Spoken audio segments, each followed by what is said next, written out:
नमस्कार मेरे प्यारे बच्चों, आप सभी का स्वागत है हमारे ऑनलाइन प्लेटफॉर्म जेनेक्स एकेडमी में। मैं आपका होस्ट और दोस्त संगीत दास जो लेकर के हाजिर है फिर से वही पुराने चार पॉलिनोमियल्स। जैसे कि आपको पता है कि पॉलिनोमियल के फर्स्ट टॉपिक में जो मेरी पहली क्लास थी उसमें हमने कॉन्सेप्ट के बारे में डिस्कस किया था। कॉन्सेप्ट जो वो सीबीएसई कहता है कि कॉन्सेप्ट बहुत जरूरी है, कॉम्पिटेंसी बेस्ड क्वेश्चंस की बात करता है। ये सारी बातें हो चुकी है, मैं ज्यादा टाइम नहीं लूंगा आपको। उसके बाद जो मैंने सेकंड वीडियो बनाया उसमें मैंने एनसीईआरटी से रिलेटेड जो अलाइन क्वेश्चंस थे वो बनाए, लाइक 2.1 और 2.2 के क्वेश्चंस अपने डिस्कस किए थे। आज हम बात करेंगे, जैसे कि आप देख सकते हो, important sums from exam point of view. देखो मैं नहीं कह रहा, मैं ये भी नहीं कह रहा कि 100% ऐसे क्वेश्चन यही क्वेश्चन आएंगे, पर मैं तुमको ये बताना चाहता हूँ कि जो भी मैं पास्ट 5 ईयर 6 ईयर से, लाइक 2020 के बाद से, जब से एनईपी आया है उसके बाद में एनसीएफ की बात करते हैं, जब से ये चेंजेस आए हैं तो उस टाइम से मैं इसको ट्रैक कर रहा हूँ। ट्रैक करने के बाद में मुझे काफी सारे क्वेश्चंस ऐसे मिले हैं जो हर साल सेम आते हैं। ऐसा भी होता है कि कई बार हम लोगों को ये बताया जाता है कि ये बुक पढ़ो वो पढ़ो, और तुम लोग वो वाली बुक पढ़ते भी हो, जाहिर सी बात है तुम लोगों को जो सजेस्ट किया जाएगा वही पढ़ोगे।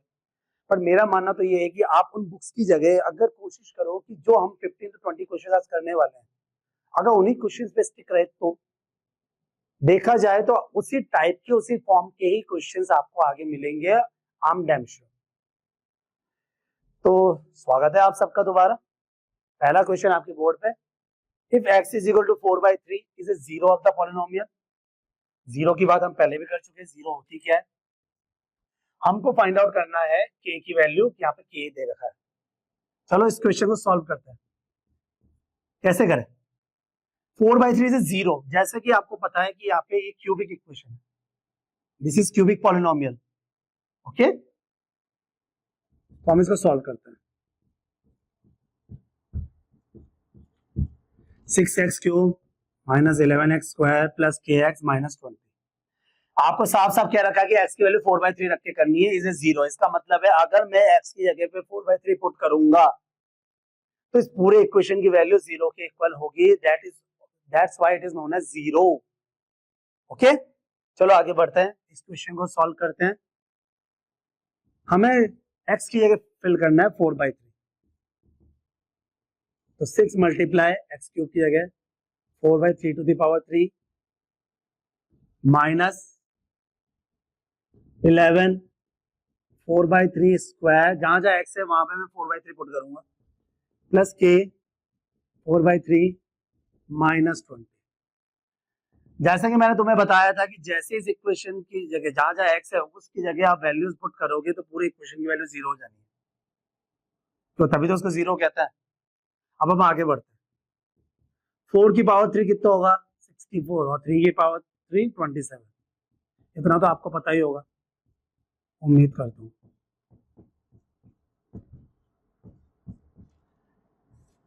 सॉल्व करना है इसको, 3 की टेबल से कट करूं तो कैंसिल आउट किया तो मेरा आ गया 128/9। ओके, इसको जब मैं मल्टीप्लाई करूंगा तो कितना आ जाएगा? 176/9।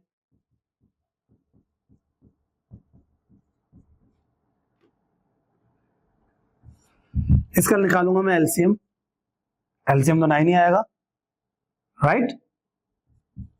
आपको पता है नीचे से डिवाइड करते ऊपर से मल्टीप्लाई, यानी जो डिनोमिनेटर है उसको जो एलसीएम की वैल्यू आएगी उसको डिवाइड करूंगा, 9 को 9 से डिवाइड करूंगा तो मेरा आंसर आएगा 1, और उस 1 से मैं इस 128 को मल्टीप्लाई करूंगा तो मेरा 128 ही आ जाएगा। Are you getting my point? Are you sure? Okay, यहाँ पर 3 से 9 को डिवाइड करोगे, जैसे मैंने बताया था डिनोमिनेटर से डिवाइड करते हैं और न्यूमरेटर से मल्टीप्लाई, जो वैल्यूज निकल के आएगी। तो 3 से जब 9 को डिवाइड करोगे तो 3 3 जा 9, तो 3 से 4 को मल्टीप्लाई करो 12, और इसमें भी सेम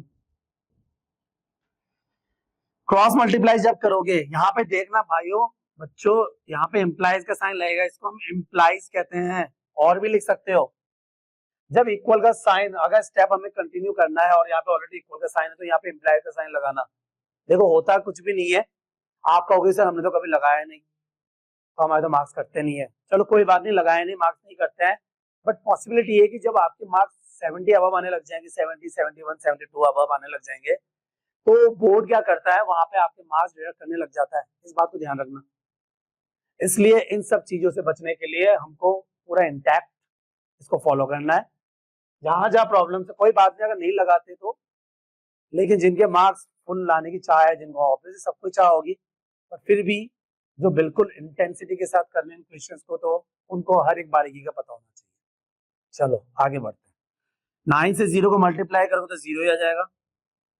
यहाँ पे सॉल्व करोगे आप इसको, 128 तो प्लस का रहेगा, 176 और ये माइनस का 176 है, माइनस का 180 है, दोनों को ऐड कर दो, 356 आ जाएगा और प्लस 12। आगे मैं इसको सॉल्व करता हूँ। 128 में से 356 आएगा, माइनस करो तो कितना आएगा, देखते हैं।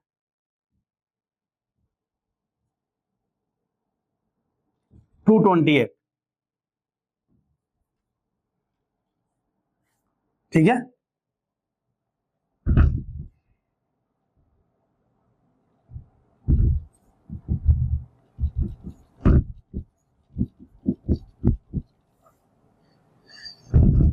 माइनस का 228 इधर आके प्लस का हो जाएगा।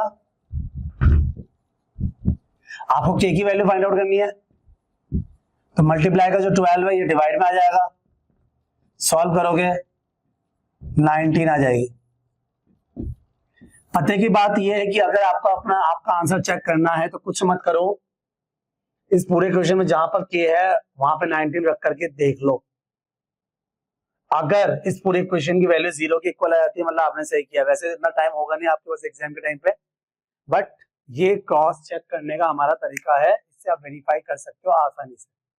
सो ये क्वेश्चन आपका सॉल्व हो गया। इस तरह के क्वेश्चन आ सकते हैं 2 मार्क्स में।